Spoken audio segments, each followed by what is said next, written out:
In most draft classes, there's a consensus number one overall guy, and this year is no different. By now, we all know that the Bears are taking Caleb Williams first overall, and this has been set in stone for quite a while now. But with pick 2, none of us really know what Washington's going to do. They've been linked to all 3 of the other top 4 quarterbacks during the entirety of the draft cycle, and most recently, people seem to be pretty convinced they're taking Jaden Daniels. But is that the right move? If you ask me, absolutely not. The public opinion on Drake Maye over the last few weeks has, frankly, confused me. I see Drake Maye as a tier 1 QB prospect. I see him as a tier better than both Daniels and McCarthy, and I just don't get the discussion that has been had around his play over the last few weeks. And why do I think that? Well, I'll get into it now.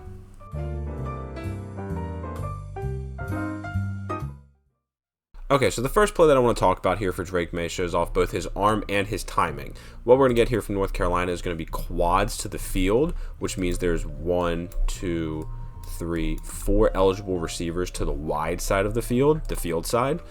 And it was a 3x2, but this running back over here is motioning across the formation, so it now becomes quads and leaves this single isolated receiver on the top of your screen here, and he's just going to run a go. If Maye likes this matchup, I'm sure he can access it, but that's not what's going to happen here.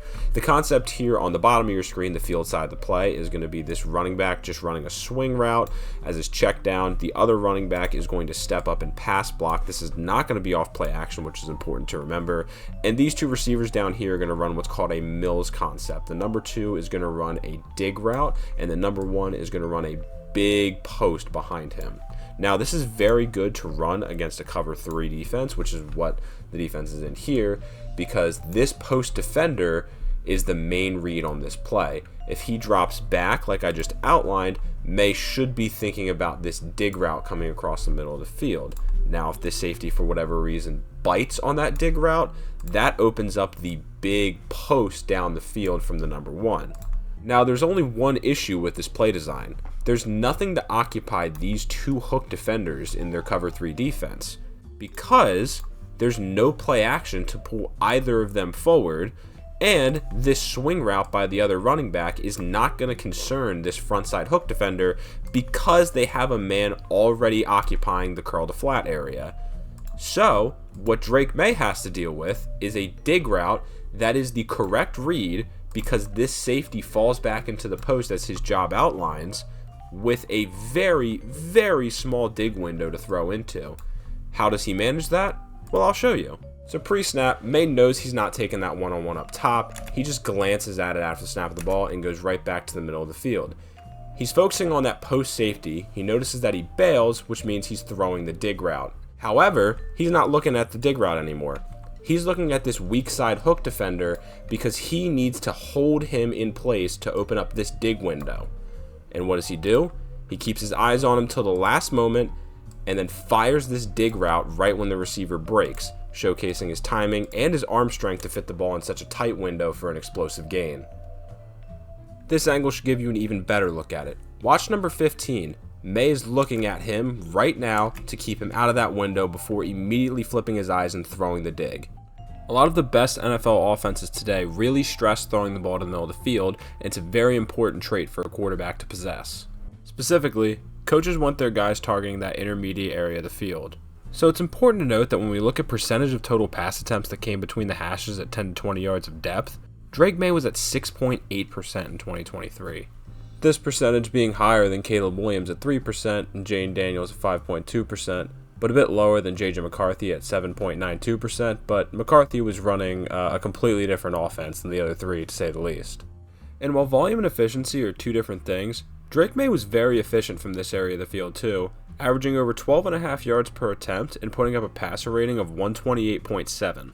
Numbers that a coach like, Kevin O'Connell might be pretty interested in. I would classify Drake Maye's arm as very good. I don't think I'd classify it as elite, but it looks very good on these deep posts here, and I think he throws these more accurate than anybody else in the class, and frankly, better than almost anybody I've watched in recent years. On this one, he's going to slide away from pressure to his right, and he's going to put this ball about 55 yards down the field, perfectly in stride for his receiver to run under it. These throws require an aggressive quarterback, and Drake Maye is absolutely an aggressive quarterback. That aggression that Maye possesses is shown off here. North Carolina is going to run a very famous concept known as Hoss-Y juke. What it is it's a mirrored Hoss concept, which is a hitch by the number 1 and a seam by the number 2, and a juke route by the Y, or in this case just the number 3 on the 3 side here. And the juke route is either a sit or a whip route. Sometimes it can also turn into a drag route depending on the leverage of the defender. This is typically the number 1 option on this play, but that's not what's going to happen here. You see, this seam route from the number 2 receiver to the field here, this can be alerted into a post depending on what the safeties do. And because the safeties come out into a middle of the field open structure here, Drake Maye alerts this post to Tez Walker, and he hits him for a touchdown in stride and on the money. The 2 most common criticisms I hear for Drake Maye are his decision making and his mechanics, which his turnover worthy play rate last year was 1.8%. He likes to play hero ball sometimes, but on a rate basis, he really does not put the ball in harm's way that much. I do actually agree that his mechanics could use some work, but I only think it's his arm path. I think he could shorten his backswing a little bit, and that would shorten his release overall. But a lot of people talk about his footwork, and I don't necessarily agree with their criticisms. You see, a lot of people claim that Drake Maye drifts in the pocket and creates his own pressure, which he does sometimes, but every quarterback does it sometimes. But what I think is a lot of them misconstrue Drake Maye tying his drops to the protection for drifting. You see, this is something that a lot of the elite quarterbacks in the league do when they know where the pressure is coming from. It's a very advanced quarterback trait that Drake Maye already possesses, and that's very, very rare for a quarterback prospect. Here's my favorite example of this. Syracuse is bringing a cover 0 blitz here. What that means is every single player that is not blitzing is manned up on the outside. Hence, cover 0. There are no zone defenders. What that also means is 1, 2, 3, 4, 5, 6 defenders are blitzing. And North Carolina only has 1, 2, 3, 4, 5 blockers. This is a hot situation. Drake Maye is responsible for the extra rusher. Now, as a quarterback, when you're hot, you need to know where you're going with the ball before it's even snapped. A typical answer would be something like a little bubble screen here, the number 3, or something like a quick slant, something that can get the ball out of his hands immediately. Drake Maye does a good job identifying where he's going with the ball pre-snap, but he identifies one-on-ones all across the board and decides that this slot fade from the number 2 is his best option. Notice how this is not an immediate route, so Drake Maye is going to have to buy some time back there to get rid of this ball, and that's exactly what he does, even though they're outnumbered up front. Now, this angle should give you a better idea of what I'm talking about. North Carolina has 5 blockers. 1, 2, 3, 4, 5. Syracuse has 6 players with rush demeanor. So the 5 down linemen and the linebacker is showing rush demeanor here. So what does this mean for Drake Maye? Well, if all 6 rush, he is hot, and he's responsible for identifying the unblocked rusher based on the protection. North Carolina is just blocking straight across here. Hat on a hat, and that leaves number 2 as the unblocked rusher. What happens is Syracuse brings a stunt, 94 is the stunter, and we have a looper right here, and these 2 are responsible for passing it off, and they actually do a great job of that. These 2 fan out to their responsibilities, while number 2, the linebacker here, is blitzing off the right side, and you can kind of tell pre-snap based on where he creeps to that he's going to be blitzing off the right side. So what Drake Maye does is he angles his drop back to his right away from the pressure so that he can get this throw off before he gets hit, as he kind of drops into this new pocket that he creates with the protection. Now, I'm going to play this in slow-mo so you guys can kind of see what I'm talking about. You'll see the stunt over the center and the right guard. You see the left guard pick up 15 and immediately fan out to the free rusher in 2. So 15 actually becomes the free rusher, but it's still coming off the left side, and you can see Drake Maye sliding away from the pressure based on his drop and delivering a strike for the touchdown. So you're going to see it again here from Drake Maye. He's looking to the left side of the defense here because there's some movement pre-snap. So Drake Maye's thinking, hey, I might be getting heated up. And he'd be right. He is getting heated up. They're bringing a blitz here with number 14. He's coming down. He's going to come off the edge.